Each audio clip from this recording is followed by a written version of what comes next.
Italian Football Podcast.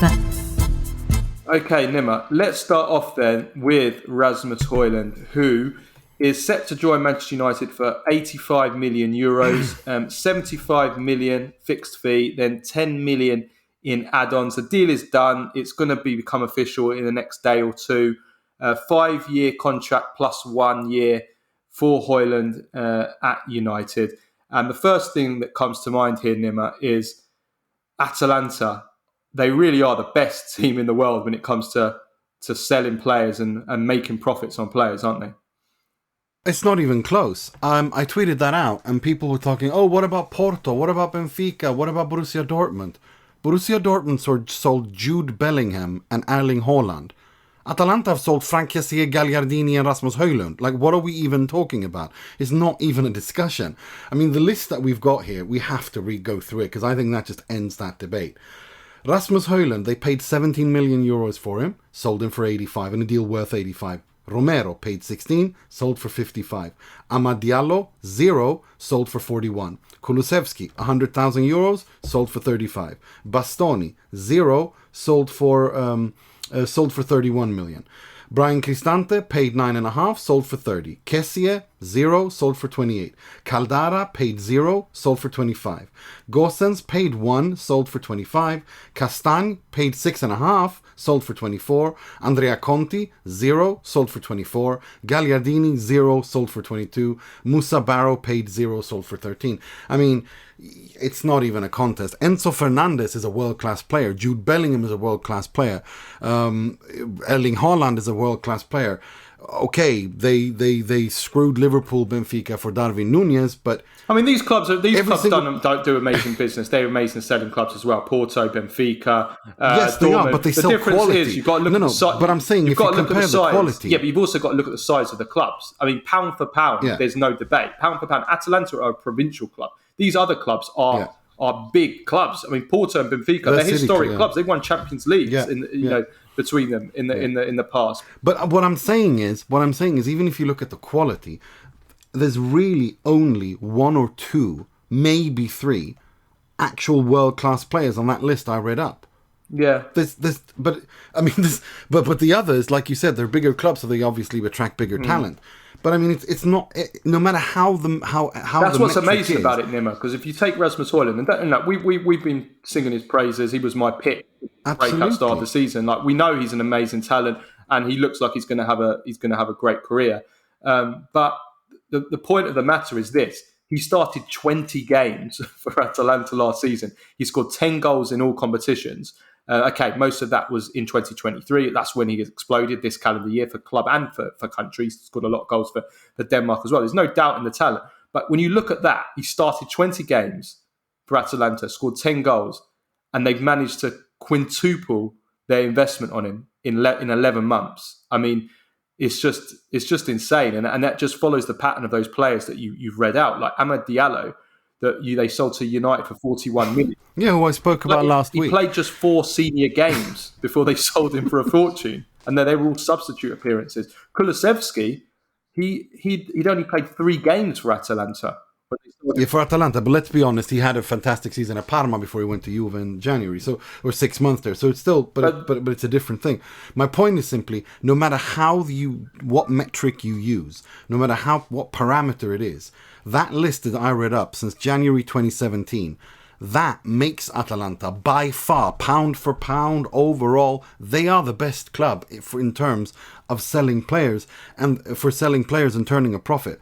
390 not just selling, million euros but discovering players, scouting players, then developing them, because you've got to develop them as well. But also the youth system. A lot of these players came through the youth system. They've been with them since they were a very young age. They weren't just signed at 18. You know, they didn't do what a lot of the Portuguese clubs do, in which they sign players from South America. Also, the other thing to mention about Porto and Benfica is a lot of those players have third-party ownership, and when you put it on paper, they bought this player for X amount and they sold him for 100 million. Well, actually, they've got third-party ownership who own about sometimes up to 50% of their contract, and actually not much of it is going to Porto and Benfica. So that you need to take into account as well. But yeah, I mean, Atalanta, the way that the club operates for such a small club, but I mean, amazing. I just just to build on that as well, like for me, again, the quality of the players, Cuti Romero, Bastoni, those are the only ones that I would say are world class or world class adjacent.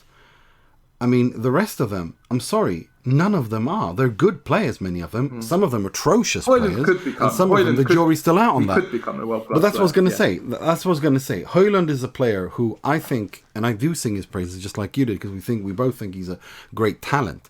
But again, we're talking about a player who had 6 good months, if even that, in the Serie A, and they flogged him for a deal worth almost 90 million euros. That is insane. It is insane. Absolutely and insane. And that list that you read out, like you said, there hasn't been that many success stories on those. I mean, some of these players have been huge flops. Caldara, massive flop. Andrea Conti, massive flop. Gagliardini. Kulusevski, massive flop at Juventus. They sold him on to Tottenham. Amad Diallo, so far, massive flop at United. He's been loaned out to the Scottish League and to the Championship so far. He did well last season in the Championship. But, let's see if he can do it at this level. So there hasn't been... Kessié struggled at first, then he came good. Cristante has been good, but, I mean, he's not been 30 million worth. Gosens has been... Well, he struggled in the first year. I mean, did better in the last months, hasn't he? But... Still been a flop. Still been a flop. Let's be honest. Let's not beat around the bush here. Bastoni and Cuti Romero are the only ones to date today. And I don't think Cuti Romero has been a sensational either. I mean, he's been good. But he hasn't been. I mean, he's been better for Argentina. But than what he I'm has for saying Tottenham. is, absolutely. But that, I mean, Tottenham's problems are well documented and more related to Tottenham more than anything else. But the history of the Tottenham, as a certain poet from Italy said. Look, but today. 31st of July 2023, when we're going through this, Gianluca Mancini, another guy named on the list that's not on the list, that's the level of the players that they've done, that they sold that. Except for Bastoni and Cuti Romero, there's not really been a single player who I look at, wow, I'm sorry. And I'm not saying that Rasmus Hojlund couldn't be that guy. Of course he can. But that's part of the skill, though, isn't it? That's part of the skill and of just how good they are. But also the other thing is, and we've said this before, when you have a system coach like Gasperini, sometimes players can look better than they are in the system. And then once they come out of the system, they struggle to adapt elsewhere. And that, I think that's definitely been the case with a lot of these players. I don't think it's going to be the case with Hojlund over the long term. Maybe at the start, because he's done really well for Denmark as well. I mean, look how well he's been playing for Denmark this season. It's not just like he's a big talent. There's no doubt about it. But that is just a word of caution. That is a word of caution that when it comes to buying players from Atalanta, they seem to struggle when they're outside of the Gasperini system. That's something. That's a reason why these players have been sold for such big money. Yeah, I mean, a profit in 6 years, well, 6.5, because this is from January 1st, 2017. 6.5 years of profit of almost 400 million euros. That is mental. That is just, wow. I mean, it's just... And again, look at the quality of the players. Look at the size of the club. It's a tiny provincial club in northern Italy. I mean, it's just, you got to... And they have the salary bill of a championship club, so... Well, exactly. I mean, that just shows you how to qualify for 3 Champions Leagues in a row and really fight for the Champions League last season as well. I mean, it just shows how incredibly well run the club has been and why we say, pound for pound, they are the best run club, because what they're doing, they should be a bottom half Serie A team. Yeah. Not a team that's fighting for the Champions League every season. So I think financially, in terms of player trading and in terms of how you run a club when you don't have the revenue streams of the EPL or a state backing you up, they are the best run club from that aspect in the world. There is no one else who comes close. Yeah. Not when you take every parameter into consideration. Absolutely.